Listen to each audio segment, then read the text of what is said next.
Hello. Hey, How how are are you? you? Good. How are you today, Sean? I'm great. Have a seat.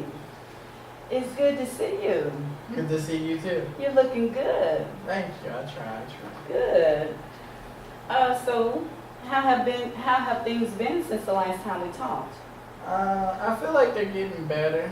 Um, my only concern has been my son Anthony. Um, and business has been picking up. So Anthony's been my only concern though of how things are going to play out with him and my girlfriend and everything, how everything's gonna play out in that situation. Okay. Are you still on your meds? Yes. I try not to take them as much, but yeah, I still need them because I really can't sleep, and I'm not used to really feeling so sluggish and everything. So hopefully, Now, the Prozac you do need to continue on because it builds up in your blood, so you need to take that every day. And, if you don't like to take the medicine to help you sleep, it shouldn't make you drowsy. Is it making you drowsy? it makes me drowsy. I just still feel kind of anxious sometimes, and I don't feel as rested when I wake up sometimes. So that's kind of like the issue there with it. Sometimes I don't feel as well rested. Well, definitely I would, recommend that you stay on the Prozac and give it time because it does have to build up into your system, and it should help with the anxiety that you may be feeling. So, definitely give it a chance. It's pretty good, but it does take a while for it to build up. So, just continue on with that. I highly recommend it. And if you're not liking the way that the medicine is not helping you to sleep, you may want to talk with your doctor and see if he can give you something else. Okay. But so you say things have been really going good for you. I'm really glad, to hear that. So have you had a chance to get out and visit with any of your family and friends? I know that you said you've been isolating yourself from everyone. So have you made an effort to try and get out and visit with your family and hang out with any of your friends since the last time we spoke? Yeah, I did actually hang out with my friend Aaron. We went out to dinner and everything. He said that he felt like something was kind of off because no one knows I've been visiting, a counselor or anything. Nobody knows any of that kind of stuff. But he did mention that he felt like something was off. But I've been trying to push myself to get out there more and do more things that I typically wouldn't do. So I've been intentionally trying to invite them places and do things and go places and stuff like that to try to push myself out of the depression. So it's slowly getting there. It's slowly getting there.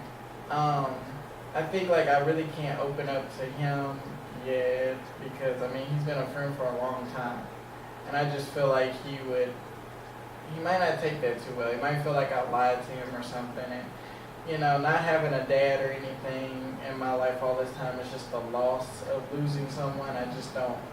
I don't really think I want to deal with the loss of losing someone, especially having a friend that long. Right. Well, I can see, dealing with the possibility of losing someone that you've been a friend with. I can definitely understand how that, would make you feel anxious, and uncertain, So that's not anything out of the ordinary. But at least, you got out and got to just hang out with them and, keep the bonds going. So that's really a positive thing as well. So I remember you were mentioning last time when you were speaking about your girlfriend and how you think she may take it. So do you think she has a right to know about your sexuality and what your feelings and what's going on? Well, I feel like, just like anybody in any relationship, I feel like you should know what your partner's doing. But it's since I've dated her, I haven't really done anything with any guys or anything or any other women. So part of me feels like, no, she don't really need to know, but I know deep down that she does need to know because I wouldn't like if she did this kind of stuff to me. So, I do feel like she needs to know, but it's just again that loss, and losing someone. You know, I just find it really hard with the idea of losing someone to be able to really come to terms with anything. And then having Anthony, you know, he's like my pride and joy. You know, and my whole thing about everything I do is trying to do everything for the best of him because I didn't have a dad. So I want him to have me as his dad. But I also want him to feel comfortable with whoever he is.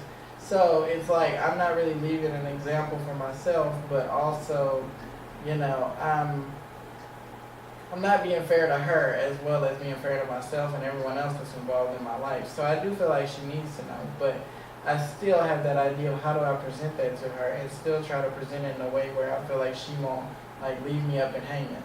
Yeah. Well, I can see how it can definitely maybe have you feeling vulnerable now at that time. Is that maybe how you're feeling, like you're kind of vulnerable and just really uncertain about how things are going to go in your future? If you disclose that to her? Yeah, I mean, and vulnerability ain't really a good characteristic that I like to portray. So that's kind of weird and eerie to show vulnerability. But yeah, because I mean, ultimately, it's weird to care about someone and so many people, but not have, you know, not have the hang-ups that are associated with it. Well, I understand what you're saying, and it seems like you've really come a long way. You're steady making progress. I'm really proud of you. We're running out of time, but you know, there's some things that I would like for you to think about and probably, you know, do and let me know about the next time we meet. Now, one thing I would like you to do is think of one person that you think that you can confide in. You may not necessarily have to tell them now in between the next time we meet, but definitely start looking at your friends and seeing who it is that you think that you may want to, you know, share this with as part of you, you know, coming out, you know, with this. And also, you know, there's a lot of things that I see that are really positive about you. You have your own business. I mean, you went on to get your GED, you went to college, and, you know, there's a lot of positive things about you. So I would like for you to think of 5 things that you can come back and tell me about yourself that shows how good of a man that you really are despite your sexuality. You know, how good of a man are you with your family and the community. And also, I would just like to recommend that you do start, you know, continue with your meds. And like I said, if you're having problems with the sleeping or you don't think that's the right medication, definitely do talk to your doctor about that. So, and also I would like for you, there's this website that I'm going to give you, and it's on Facebook, and it is a community that is located here, and it's a bisexual community. So, and it's also a business. So it is people here in the community, they're business people, and they support each other. You don't have to disclose anything at that time, but you can definitely go to the website and check it out and see if that's something you may be interested in. It would be another source of support for you. So how does that sound? That'd be good, because I think ultimately the thing is feeling supported throughout all of this. That's kind of what makes it tough. So I definitely would like to look into that. So. All right. Well, I definitely think as much support as you can get, the better, you know, it would be. So I really thank you for coming by, and we'll make an appointment, and we'll see you next week. All right. Thank you so much for your time. All right. Thank you, Sean. Thank you. All right. Bye-bye.